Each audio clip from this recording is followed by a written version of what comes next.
When I told everyone I was resigning, Emily looked at me with a smug smile. I didn't say a word, I just looked at her calmly. She and Tom had been talking about how the company needed to cut labor costs, and I could tell they enjoyed the idea. They said people like me, who worked overtime, were wasting money.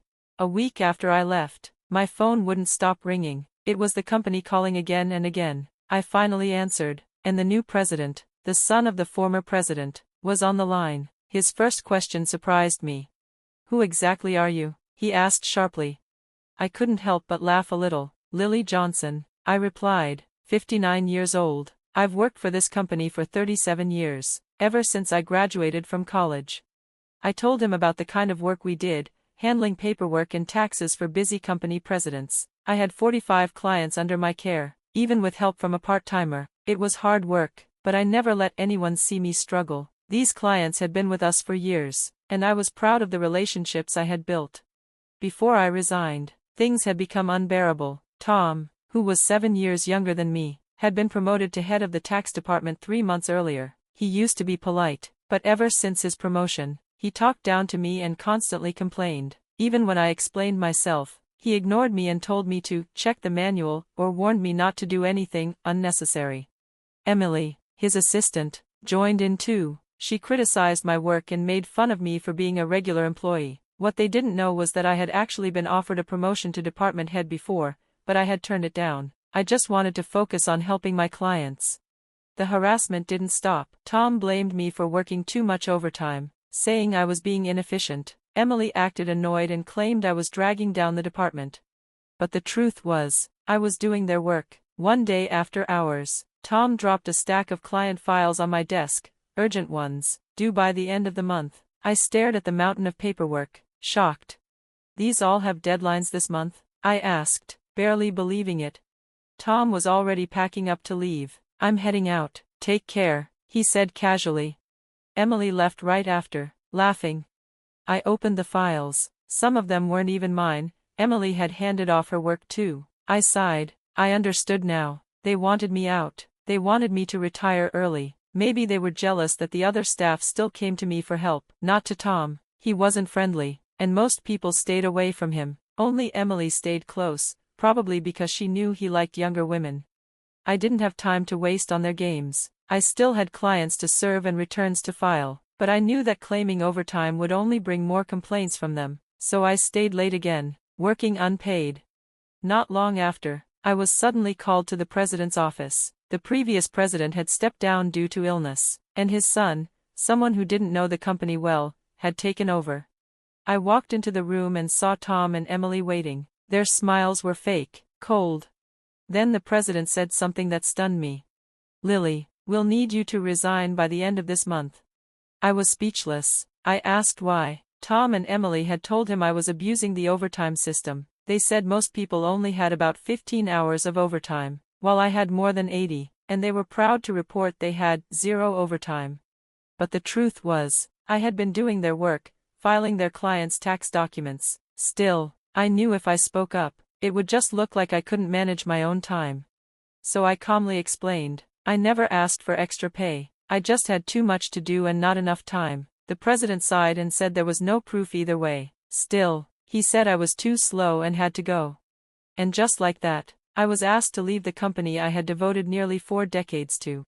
I agreed to resign at the end of the month. As I walked out, Emily said with a mocking smile, "Thanks for quitting." I didn't answer. I just stared at her. Tom looked pleased too, saying that getting rid of me would save the company money.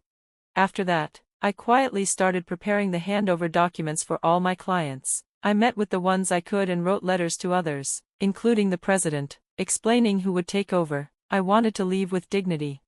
Then, about a week after I left, while I was relaxing at home, my phone rang. I saw the company name on the screen and hesitated. I'd already taken care of my paperwork. I had no reason to go back, but the calls kept coming, from the company, Tom, and Emily. I finally picked up. "Who are you?" the president asked again, his voice panicked.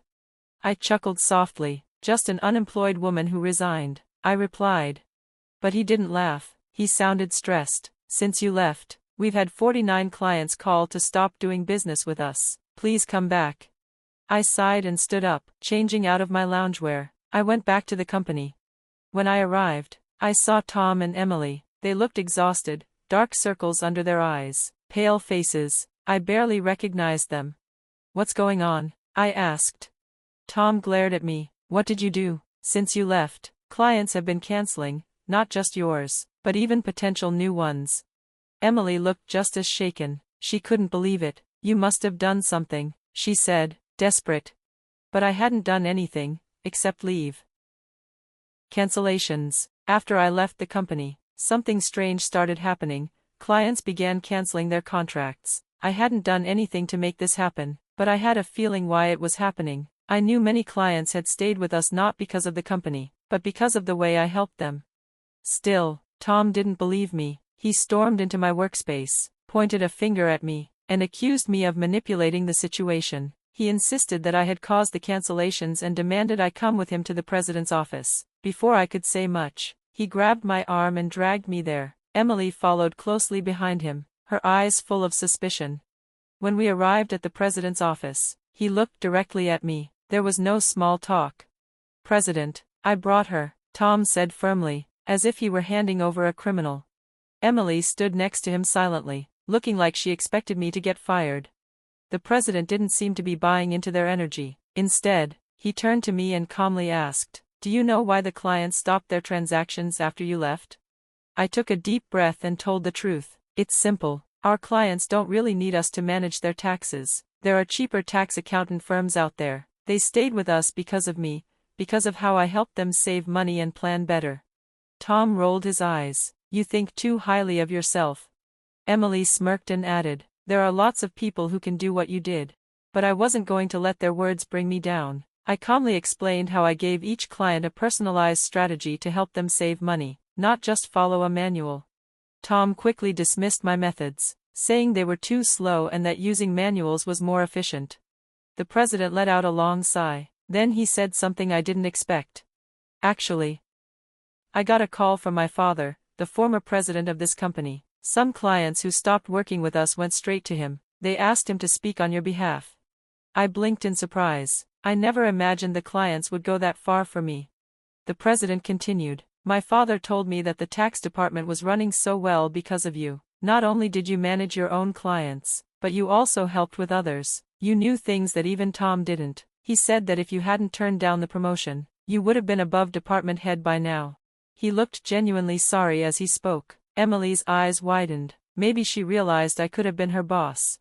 Then the president did something unexpected. He apologized for asking me to resign in the first place. He even asked if I would consider coming back. It felt good to be recognized, but I wasn't sure I wanted to return. Before I could answer, Tom jumped in angrily. "Why her? I've been working just as hard." Emily chimed in, defending Tom, saying he was a good leader and it was unfair to choose me over him. The president's face turned stern. "Since she left, we've received complaints from your department. People say you've been pushing your work onto others." He then revealed something shocking. Tom had been dumping his work, including preparing client forms, onto his subordinates. Emily had been doing the same. "And yet," the president added coldly, "you called her a salary thief." Both of them went pale. Then the president brought up something else, rumors of a relationship between Tom and Emily. At first, Tom tried to deny it, saying he was just mentoring her, but the president had receipts from the accounting department, dinner bills Tom had filed as business expenses. Now sweating, Tom couldn't explain himself. Emily looked like she'd seen a ghost. The president wasn't done. He accused them of violating company policies, neglecting their jobs, inflating expenses, and having an affair in the office while Tom was married.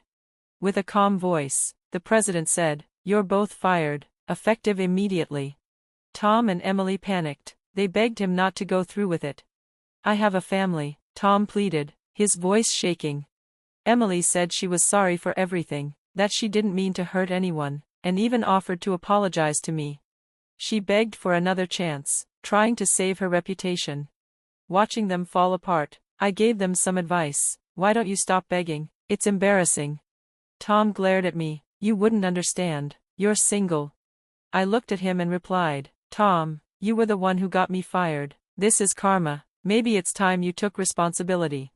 He turned away. Silent, Emily bit her lip. Then I looked at the president and smiled. Shall I tell you more about what they've done? Tom and Emily panicked. Please don't, they shouted together. But I made it clear, they had done a lot of wrong, and sooner or later, the truth was bound to come out. I told them they should face reality before it got worse. At that moment, both of them dropped to their knees. The president didn't hesitate, he fired them on the spot. Later, I shared more about their actions. Tom had faked business trips to spend time with Emily. Together, they bullied employees they didn't like, piling impossible deadlines on them until they quit. I had tried to support those employees, but I couldn't be everywhere at once. Now, with the truth out, the president was furious. He said he would cut their final salaries and look into all their past expense reports. Tom begged again, this time with tears. He was afraid his family would suffer. Eventually, news of the affair got out, and Tom's wife divorced him. He and Emily were ordered to pay compensation in the lawsuit. Tom even contacted me later, asking me to speak to the president on their behalf. I refused. They had a hard time finding new jobs. Word had spread in the tax industry, and no one wanted to hire them. To survive, they had to work as day laborers on construction sites. Their lives had changed completely. Emily would sometimes call me, crying, Lily, I just wanted a better life. I never even really liked Tom, she sobbed. But I couldn't feel sorry for her. I had been hurt too, and so had many others. You made your choices, I told her, and choices have consequences. Her cries continued, but nothing could undo what had already happened. As for me, I chose peace. Even though the president begged me to return, I said no. Once someone makes you leave, it's hard to go back. Instead, I started helping at a friend's tax office. The work was peaceful, and the people were kind. I was happy. I even thought about starting my own office one day, somewhere I could help clients my own way, without pressure or politics. I wanted to create a place where clients felt respected and understood, not looked down on. That's when I realized, I was starting a new life. My second chapter had just begun, and I was ready to see where it would take me.